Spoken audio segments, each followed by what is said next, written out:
पहले हम एनडीए के ही करता रहे हैं 2000 से। संकल्प के साथ जय श्री राम। भारतीय जनता पार्टी अपनी पार्टी बीजेपी में विधिवत सम्मिलित हुए हैं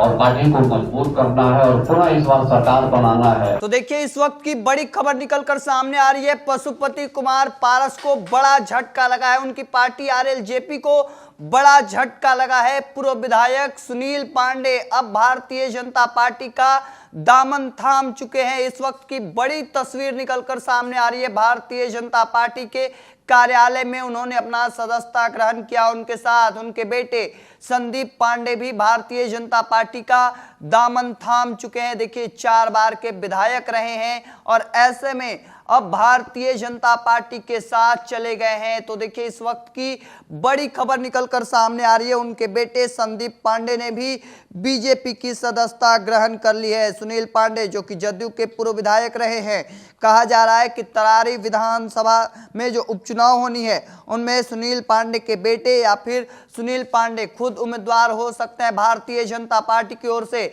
यानी एनडीए गठबंधन की ओर से बनाए जा सकते हैं। तो देखिए, जो तस्वीर निकलकर सामने आ रही है, चूंकि पिछले कई दिनों से लगातार चर्चाएं चल रही थी कि सुनील पांडे भारतीय जनता पार्टी का दामन थाम सकते हैं और आरएलजेपी को बड़ा झटका, करारा झटका लगा है। चूंकि पशुपति कुमार पारस जो पहले ऐलान कर चुके थे कि उनकी पार्टी की ओर से ये उम्मीदवार होने वाले हैं तरारी उपचुनाव में, और ऐसे में अब वो भारतीय जनता पार्टी का दामन उन्होंने थाम लिया है। और इस वक्त की जो बड़ी खबर निकलकर सामने आ रही है वह हम आपको बता रहे हैं। चूंकि आने वाले समय में बिहार में उपचुनाव होना है 4 सीटों पर, जिसमें बेलागंज, इमामगंज, रामगढ़ और तरारी, जिस सीट से वर्तमान में जो विधायक थे, और ऐसे में तरारी विधानसभा सीट पर उपचुनाव होना है। और उससे पहले सुनील पांडे ने भारतीय जनता पार्टी का दामन थाम लिया और दामन थामते के साथ ही उन्होंने सीधे तौर पर हुंकार भी भरा, जय श्री राम के नारे लगाए और सीधे तौर पर हुंकार भरते हुए कहा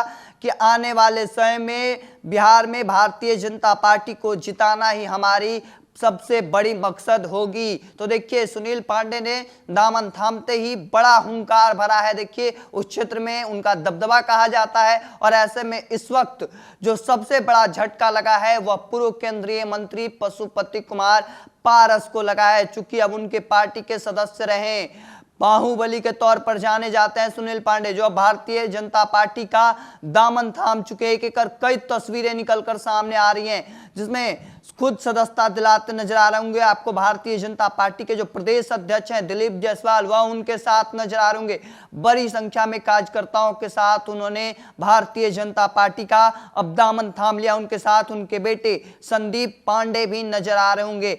देखिए, आने वाले समय में बिहार में विधानसभा उपचुनाव होना है 4 सीटों पर, और ऐसे में एक जो सीट है उस पर लगभग अब यह तय माना जा रहा है। तरारी विधानसभा सीट पर संदीप पांडे या फिर सुनील पांडे, कोई भी उम्मीदवार भारतीय जनता पार्टी बना सकती है। हालांकि देखना होगा आगे क्या कुछ निकलकर सामने आता है। तब तक के तमाम अपडेट को देखते रहने के लिए द इंडिया टॉप देखते रहें।